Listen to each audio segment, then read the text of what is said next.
अब क्या बताना चाहता दास साहब को कि यहाँ का जो यश है यो नकली है, ये कोई यश नहीं है। जैसे अभी आपको बताया कोई राजनेता था, उसका स्टैच्यू बना रखा है, वो कितना कुत्ता कौवा बनकर अपने सटोची में मूत रहा है और वहां उसकी पूजा हो रही है। वो खाक स्टैच्यू खाक यश हुआ उसका, ते कितने गीत गाए जाओ, उसकी तो ब्रांड मैटी हो रही जीव की। तो हमने ये दुर्गति से पीछा छुटवाना, संसार के चोचलों को देखना नहीं है, तब हम आगे चल पाएंगे सफर में। क्या बताते हैं, मन तो सुख के सागर बस रे भाई और न ऐसा यस रे, सर्व सोने की लंका थी वो रावण से रणधीरम,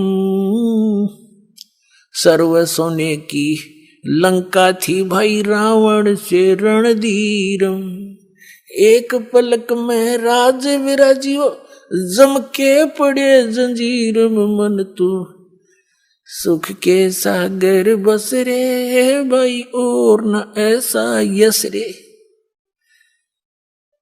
अब क्या बताते हैं कि सारी सोने की लंका थी, अरे एक पलक में अंडी पाके अंडा था, एक पलक में मृत्यु हुई, लगे सुंडी में बाण उसके और पड़ा नो मुंह बाके इब गदा बना अंडा और रावण।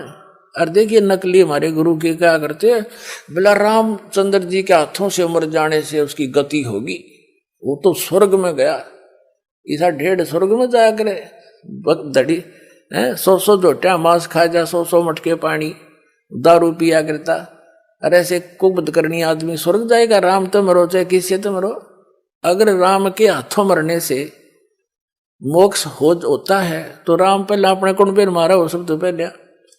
ये तो बनावटी बातें, मूर्ख बनाने वाली बातें थी। बुरे कर्म करनिया व्यक्ति आप मरो चाहे किसी का मारा मरो, उसने दुर्गति को प्राप्त होना होता है। तो परमात्मा कहते हैं उसके जम के दूत ले गए पकड़ कर रावण को, कुबद्दी को। और उससे पहले आप तो एक चिप्स लगा के कोठी बना लोगे 2-3 मंजिल की, 2 बना लोगे, 3 बना लोगे, और वो सोने की बना रहा था सारी, और फिर भी साथ ना रही। कहते हैं भक्ति बिना क्या होत है ये भरम रहा संसार, रति कंचन पाया नहीं रावण चलती बार।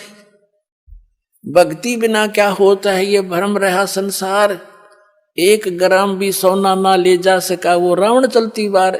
यहीं डले डो के गोबर के बूंद की तरह यहीं छोड़ जा और जीवन अनमोल नाश कर दिया। तो क्या बताते हैं, उदय अस्त बीच चक्कर चले छे ऐसी जन ठकुराई, उदय अस्त बीच चक्कर चले छे ऐसी जन ठकुराई, चौणक ऋषि स्वर कल्प करी जब खोज न पाया राई, मन तू सुख के सागर बस रे भाई और न ऐसा यस रे। एक मानदाता नाम का चक्रवर्ती राजा था पूरी पृथ्वी पर, उदय अस्त में उसका ही राज्य था, यानी पूरी पृथ्वी पे। उसने कुबद भाई, उसके सैनिक भी कुबद्दी हो गए, क्यों जिसके ऊपर कोई रोक टोक नहीं, सब राजा था, राजा तथा प्रजा। एक चुणक नाम के ऋषि से उन्होंने कोई अपशब्द कह दिए, मतलब ऋषि ने यही पूछा था भी कहाँ जा रहे हो, ये घोड़े पर सवार क्यों नहीं है कोई व्यक्ति सैनिकों।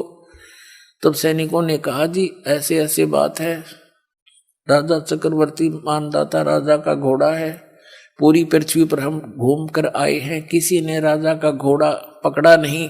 तो उसने चुणक ऋषि अपनी भक्ति कर रहा था, उसने पूछा कि इस घोड़े को पकड़ लेने से क्या होता,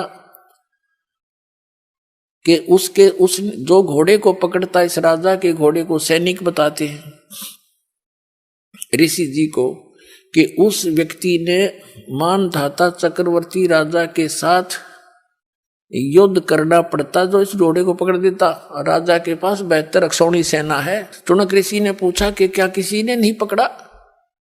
सैनिक कहते हैं किसकी मां ने दूध पिलाया है, इस घोड़े को हाथ लगा दे, जाड़ फोड़ दे हम, 72 करोड़ सैनिक है।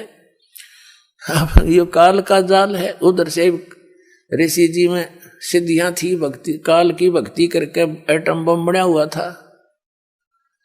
उसने खड़ा हुआ और कहा कि ला मैं बांध लेता हूं घोड़े को, मैंने पकड़ लिया घोड़ा तेरे राजा का। अब वो सैनिक कहते तेरे कंगाल, तेरे दाने तो खाने को नहीं, तू क्यों बकवाद करे, छोड़ दे, तेरी क्यों सामत आई है। ऋषि कहने लगा जा बुला लो तेरे राजा ने। उन्होंने राजा को नमक मिर्च लगाई, जी आज एक व्यक्ति ने घोड़ा पकड़ा है, कल दूसरा हिम्मत करेगा, इसको सबक सिखाना चाहिए। मंत्रियों ने कहा, राजा ने कहा जाओ ले जाओ।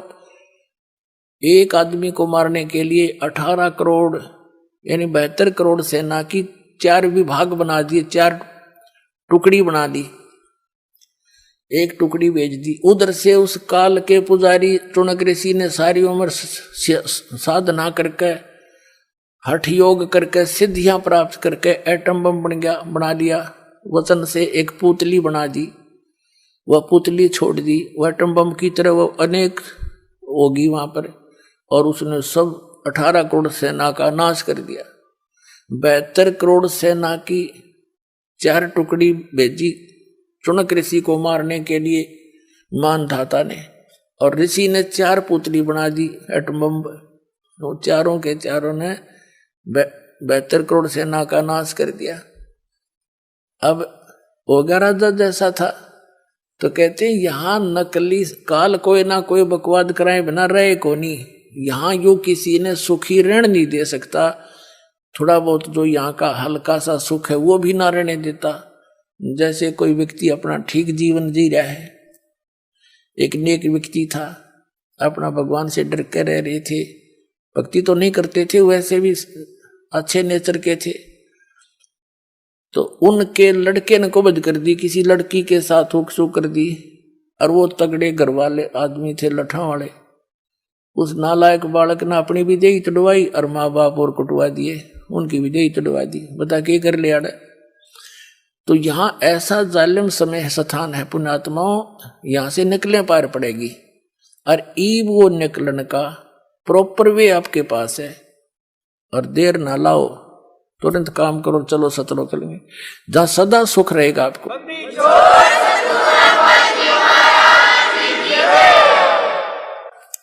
अब क्या बताते हैं, उदय अस्त बीच चक्कर चले थे, मन तू सुख के सागर बस रे भाई, और न ऐसा यस रे।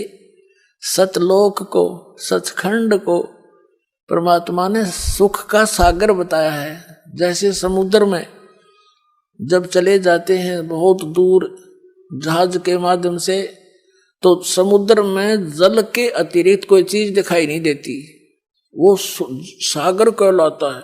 तो सतलोक के अंदर सुख के अतिरिक्त और कोई वस्तु नजर नहीं आओगे आपने, वो सुख सागर है। अब सुख सागर किसको कहते हैं? शंखों लहर मेहर की उपज, कहर नहीं जा कोई, दास गरीब अचल अविनाशी, सुख का सागर सोई। शंखों लहर मेहर की उपज, जैसे दास के साथ तो बहुत बार बनती है, और पहले भी होता था। एकांत स्थान पर जब होता, एक ऐसी हिलोर उठती अंदर हृदय में, कोई भी कितना दुखदाई व्यक्ति हो, कोई किसी प्रकार की टेंशन हो, वो बिल्कुल खत्म हो जाती। सब अपने से लगते हैं, और चाहकर भी उनके प्रति कोई हेट नफरत बन ही नहीं पाती। तो वो मेहर की लहर उपजी थी हृदय में, मेहर की लहर थी। वह कोई बुरा नहीं लगे था, कोई किसी में दोष दिखाई नहीं देता। तो परमात्मा कहते हैं, और फिर उसके जाने के बाद जैसे थे वही सारे खचड़ा भर जाता है। तो परमात्मा याद दिलाते हैं, उस सतलोक में शंखों लहर मेहर की उपजे, कोई वहां बुराई कर ही नहीं सकता। जैसे छोटे बालक हैं 3-4 वर्ष के, इनमें विषय विकार होता ही नहीं, चाह कर भी नहीं हो सकता।